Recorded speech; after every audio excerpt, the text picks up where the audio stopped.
ना उस्मान ना ही यावला करसलान ज्ञातों के खेमे से बचकर निकल सकते हैं, लेकिन मेरा भाई वो अपने अज़ाइम का शिकार होगा।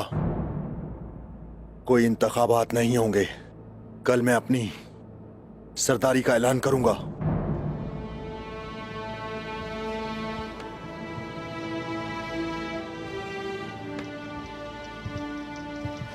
भतीजे, अगर उस्मान जिंदा है और उसने यावला करसलान से इत्तेहाद कर लिया है तो वो तुम्हें माफ नहीं करेगा। तुम्हारे सिपाही यावला करसलान के साथ इत्तेफाक करने वाले उस्मान के सिपाहियों के सामने नहीं खड़े हो सकते। वो आएगा और तुम्हारी सरदारी वापस लेगा। एक बार ली हुई सरदारी वापस नहीं हो सकती। अगर उस्मान जिंदा है तो मैं उसे काई कबीले का मुस्तकबिल दांव पर लगाने की वजह से जिरगे में उसका फैसला करूंगा। यावला करसलान के इत्तेहाद से क्या बदलता है? क्या यावला करसलान ज्ञातों के जंगजुओं के सामने खड़ा हो सकता है? वो उस्मान को ज्ञातों के हाथों बेच देगा। जिस तरह उसने हमें बेचा था, उसको यह मौका दोबारा नहीं देना।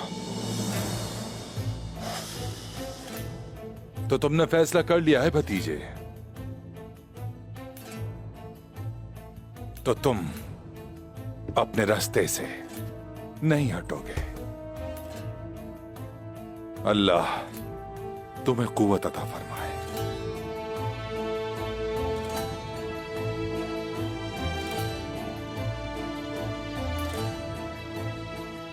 चचा जान, क्या हमारा वादा अभी भी कायम है? हाँ, कायम है भतीजे, बिल्कुल कायम है। तो ठीक है फिर।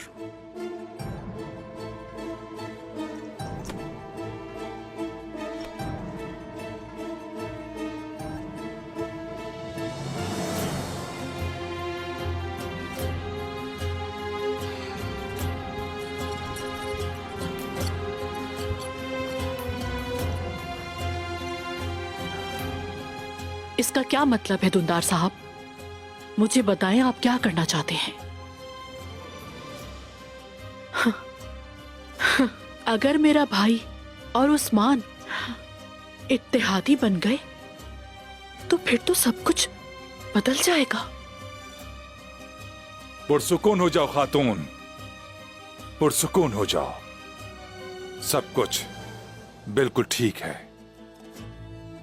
कल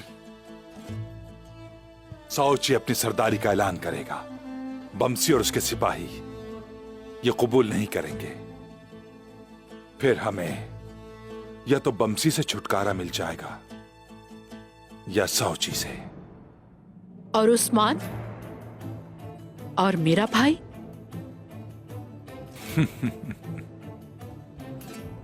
अपने भाई के लिए दुआ करो कि वो ज्ञातों के कबीले पर हमला ना करे, वरना उसे कोई नहीं बचा सकता।